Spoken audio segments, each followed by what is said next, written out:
At 1 in the morning, Saraphina Harrington, the ice-cold CEO of a billion-dollar tech company, stumbled into the lobby of her office building.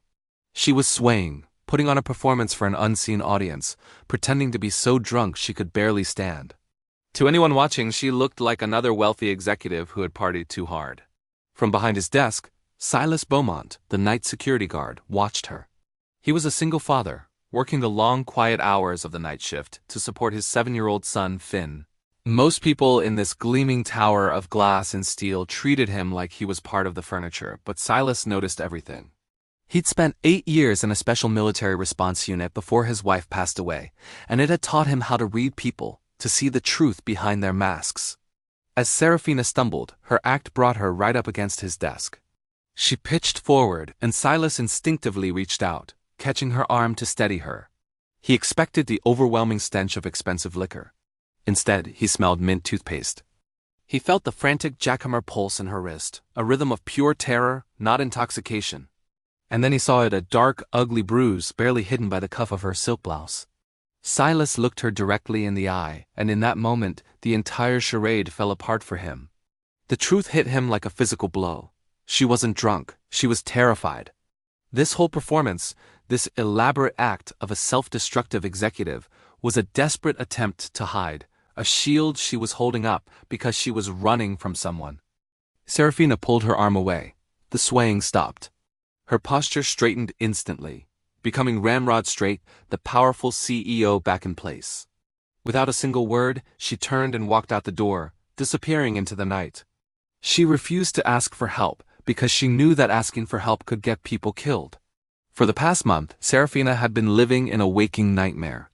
It all began when she discovered that her executive assistant, Dante, had been stealing millions from her company. Dante was brilliant, charming, and ruthlessly efficient, the one person in her professional life she trusted implicitly. But he was also a monster hiding in plain sight. When Saraphina confronted him with the evidence, he didn't even bother to deny it. He just smiled, and then he threatened her. He bragged about his connections, a dark web that reached into the police force and the city's criminal underworld. If she went to the authorities, he promised he would not just destroy her career and her life, he would end it. To prove his point, Dante began a campaign of psychological terror. He started stalking her. He sent her photos of her own apartment, taken from across the street. He sent pictures of her car, parked in its designated spot. He made sure she saw him, following her in a menacing black Dodge Charger, a constant, silent shadow that reminded her he was always watching. That's when Saraphina came up with her desperate plan. She started pretending to be a messy, out-of-control executive. She stumbled into work, she made a show of being careless. She hoped that if she looked self-destructive and unreliable, Dante might get overconfident, back off, or make a critical mistake, but the danger was only escalating. A few nights later, Saraphina was walking to her car in the underground parking garage.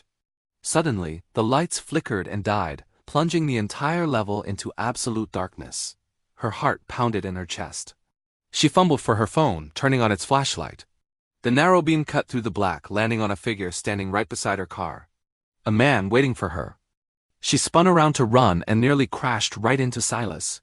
He had seen the lights go out on the security monitors and, trusting his gut, had rushed down to the garage. Without a word, he grabbed her arm, guiding her quickly toward the elevator, his body a solid shield between her and the shadows. Inside the safety of the elevator, Silas pulled out his phone to call the police, but Saraphina stopped him, her voice a desperate whisper. "Don't," she pleaded. "You don't understand what you're getting involved in." She fled as soon as the doors opened, leaving Silas alone, his worry turning into a cold dread. He knew the look of a person in mortal danger, and he knew he couldn't just stand by and watch this happen. The breaking point arrived on a stormy Friday night. Heavy rain lashed against the glass tower, turning the city into a blur of neon and water. Saraphina had worked late, dreading the inevitable walk to her car. As she entered the lobby, she tried her drunk act one last time, swaying unsteadily. But this time, Silas saw something she missed. A man in a dark raincoat was standing just outside the revolving doors, his face obscured by the weather, waiting for her to exit. An ambush. Silas didn't hesitate. He burst through the main doors, grabbed Saraphina, and pulled her away just as the man lunged for her. The man gave chase. Silas dragged Saraphina around the side of the building, toward the loading docks. He found an unlocked door to a dark storage warehouse and pulled her inside, hiding her behind a stack of tall metal shelves. They crouched in the darkness, listening as heavy footsteps echoed outside, searching for them. When the coast was finally clear, Saraphina broke down. Shaking with fear and relief, she told Silas everything. The whole sordid story poured out of her: the embezzlement, Dante's threats, his terrifying connections. She explained that she had all the evidence she needed locked in her office safe, but was too scared to go to the police, convinced that Dante's influence would turn them against her. Silas listened quietly, his expression unreadable. When she finally finished, her voice hoarse, he looked at her and said 5 simple words that changed everything. "You are not alone in this anymore." The next morning, Saraphina disappeared. She didn't show up for work. When Silas came on shift that evening, an icy fear gripped him. He went to the parking garage and found her car, abandoned. Her phone was on the ground beside it, the screen smashed. He raced back to the security office and checked the footage. It was worse than he could have imagined. It showed a white van pulling up beside her car. 2 men got out and forced her inside. Silas knew he didn't have time for protocols or police reports that might get lost in a corrupt system. He made a call to an old contact from his military days, an expert in tracking and surveillance. Within an hour, they had a location. The van was traced to an abandoned warehouse district on the industrial edge of the city. Silas didn't go alone. He made another call, this one to a federal contact he trusted, and drove to the location with a team of discreetly positioned federal agents. Inside the warehouse, Dante had Saraphina tied to a chair. He was pacing in front of her, gloating, savoring his victory.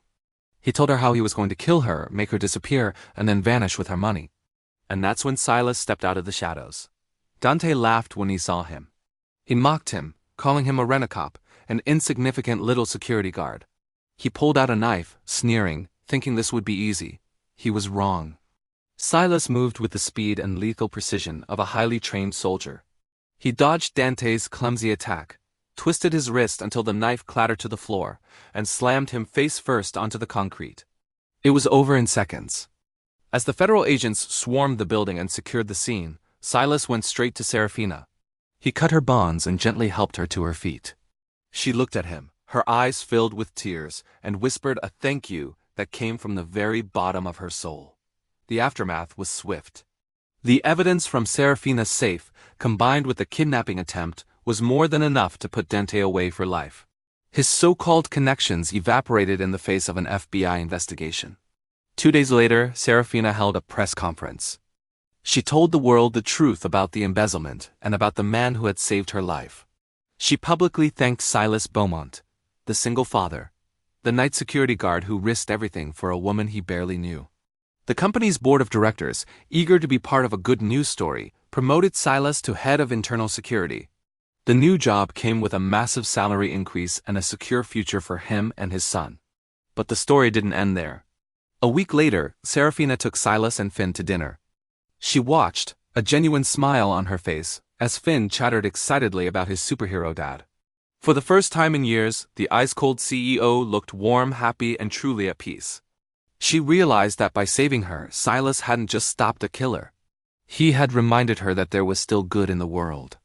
6 months later, Saraphina showed up at Silas's small, modest apartment with dinner. They stood by the window together, watching the city lights glitter below.